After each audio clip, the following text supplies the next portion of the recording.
Ça déjà être un bon moyen de tester l'équipage.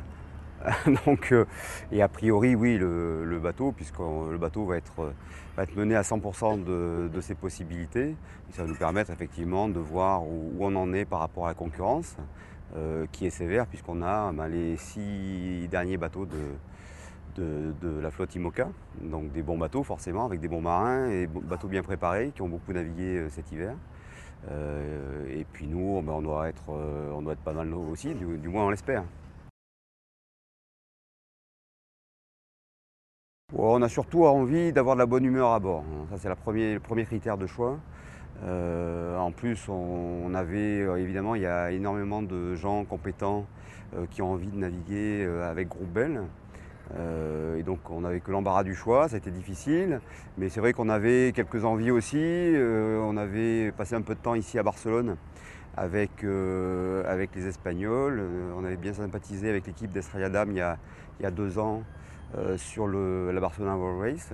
On avait fait d'ailleurs la plupart du chemin ensemble. On s'était retrouvés à plusieurs reprises sur l'eau, et à Barcelone et sur l'eau, et même en Nouvelle-Zélande, puisqu'on était arrivés en même temps en Nouvelle-Zélande. Ça nous avait permis de sympathiser. Et du coup, j'avais proposé à Alex de nous rejoindre sur le bateau. Évidemment, il a répondu présent. Et puis Damien, c'est une vieille histoire entre nous, puisque Damien est un sudiste, il est de Narbonne. On a beaucoup navigué, on a suivi son parcours depuis qu'il est tout petit.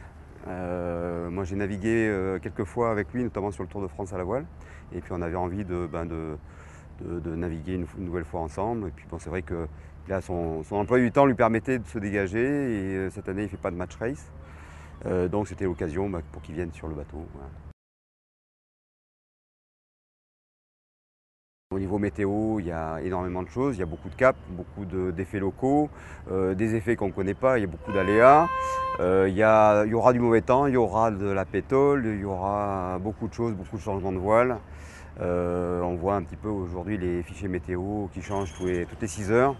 Donc on pense que de toute façon ça va changer en permanence, donc ce sera une étape difficile.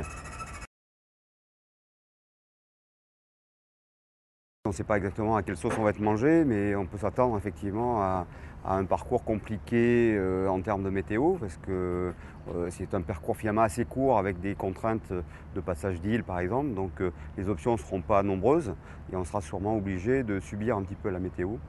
Donc ça peut être effectivement du vent très très faible si l'anticyclone est mal placé, et peut-être des vents forts ou très forts si les tempêtes hivernales continuent à balayer l'Europe. Et oui, oui, voilà, donc il faut en profiter, hein, puisqu'on n'a pas beaucoup de courses, donc il faut profiter de ces moments-là pour, un, se faire plaisir, et puis deux, valider tout ce qui doit être validé encore sur le bateau pour la préparation du Vendée Globe. On sera toujours à même de remédier à des problèmes qu'on va peut-être avoir sur ce parcours. Il y a surtout un truc qui revient à chaque fois qu'on vient à Barcelone, c'est qu'on est évidemment super bien accueilli par toute l'équipe de la FNOB, Andorre en premier. Je crois qu'on a vraiment des leçons à prendre de leur façon de faire et d'accueillir des courses et des bateaux. Nous, ça nous fait toujours plaisir. On vient en plus en voisin. Donc c'est vrai qu'on prend l'habitude de venir à Barcelone de plus en plus souvent, et c'est bien agréable, hein. Voilà, donc voilà, c'est tout ce que j'ai à dire. Je vous la remercie vivement, hein. Merci Quito.